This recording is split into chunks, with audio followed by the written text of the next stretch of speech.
Government की services यानी selections, ये सिलेक्शन बहुत लंबा समय लेती रही है। आज से नहीं, पिछले कई वर्षों से पोस्टें सैंक्शन होती हैं भर्ती के लिए, फिर रिक्वेशन या तो लेट जाती है, एजुकेशन जाती है तो वहां का प्रोसेस इतना लंबा है, फिर नंबर ऑफ पोस्ट इतनी ज्यादा है, यानी अगर ग्रुप सी की मैं कहूं तो हजारों पोस्ट, नंबर ऑफ पोस्ट तो लगा, यानी कैटेगरी ऑफ पोस्ट इतनी लंबी है। तो प्रावधान अगर ये रखा जाए कि हर कैटेगरी के लिए अलग से एग्जाम होगा, चाहे 10 पोस्ट है तब भी लाखों लोगों ने अप्लाई करना है, और चाहे 500 है तब भी करेंगे, 5000 है तब भी लाखों करेंगे। उसी में से एक रास्ता ही निकाला कि हम थोड़ा इसको स्पीड अप करें, तो नई पॉलिसी हमने बनाई है। उस नई पॉलिसी के दो पहलू हैं। पहला पहलू यह है कि ग्रुप डी जैसे हमने किया है कि पूरी ग्रुप डी की अलग अलग पोस्टें, उनका एक कैडर बना दिया जाए, और एक कैडर बनाने के बाद फिर ग्रुप डी में मान लो कोई एक डिपार्टमेंट में जाता है, दूसरे में जाता है, मानो पीएन है तो पीएन यहां भी वही काम करेगा, वहां भी वही करेगा। और हम उसको सुविधा ये भी दे रहे हैं कि अगर एक समय के बाद वो अपने डिपार्टमेंट को बदलना भी चाहे, क्योंकि एक ही कैडर जब बन गया है तो उसने काम यहां भी करना वहां भी करना, अपने चॉइस से भी जा सकता है। सीनियोरिटी के हिसाब से जैसे हम ट्रांसफर करते हैं वैसे सीनियोरिटी के हिसाब से उसके डिपार्टमेंट भी बदले जा सकते हैं। लेकिन अभी ग्रुप सी में ये हम काम कर नहीं पाए हैं, और मैं आपको अपनी मंशा बताना चाहता हूं कि हम ग्रुप सी में भी इसको, क्योंकि बहुत विभाग हैं, सब विभागों के अपने वो बने हुए हैं सर्विस रूल्स, तो सर्विस रूल्स में छोटे छोटे अंतर को डाल करके, और एक भर्ती संभव होती नहीं थी, इसी में से ये चीजें आगे ग्रुप सी में एक जो हमने कार्यक्रम शुरू किया उसके अंदर कुछ सुविधा कर ली है, लेकिन कुछ और आगे चलकर करेंगे ताकि इस समस्या का हल निकाला जा सके। जैसे अभी ग्रुप सी में हमने सारे जितने भी प्रकार की रिक्वेशन थी लगभग 35,000 के आसपास, उन सब का एक ही जो एडवर्टाइजमेंट की उसके अंदर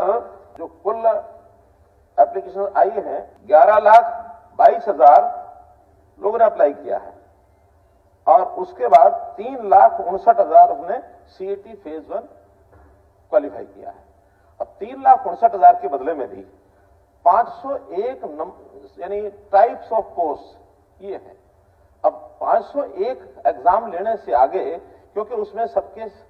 रूल्स, सर्विस रूल्स अलग अलग होने के कारण से उनको अलग अलग एग्जाम लेने की प्रक्रिया चालू कर सकते हैं, लेकिन अगेन 3,59,000 को अगर वो करेंगे तो वो सालों साल लगते हैं। फिर उसके ये आया कि समान क्वालिफिकेशन होने के नाते जो जो ग्रुपिंग की जा सकती है उनका ग्रुप बनाया जाए। तो जैसे आपने ठीक कहा कि ये 64 ग्रुप ऐसे बने हैं, और इन ग्रुप्स के एक ग्रुप का एक बार एग्जाम, आपने तो ये कहा कि 64 ग्रुप का इकट्ठा एग्जाम लिया जा रहा है, इकट्ठा नहीं लिया जा रहा, 64 एग्जाम होंगे एक एक ग्रुप के नाते जिनकी क्वालिफिकेशन सेम है। मानो किसी की डिप्लोमा इन इंजीनियर है तो डिप्लोमा इंजीनियर वो सब इकट्ठे होंगे सर्विस रूल के हिसाब से।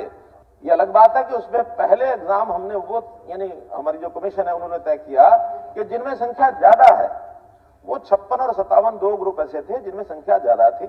ताकि उनके एग्जाम पहले ले जाए, बाकी कम संख्या रह जाएगी उस हिसाब से चलेंगे। तो उसके अंदर एक रिपीटिशन ऑफ क्वेश्चन का विषय आया है अलग से, वो चूंकि सबजुडिस है, इसके ऊपर मैं टिप्पणी नहीं करूंगा, कोर्ट में गया हुआ, कोर्ट जैसा फैसला करेगा उसके ऊपर हम निर्णय कमीशन ले लेगा। इसी प्रकार से जो और क्वेश्चन तो इसमें ज्यादा नहीं है, 4 गुणा का एक विषय आया है। 4 गुणा इसलिए कि देखिए उसके बाद भी पोस्टें कहीं कम है कहीं ज्यादा है,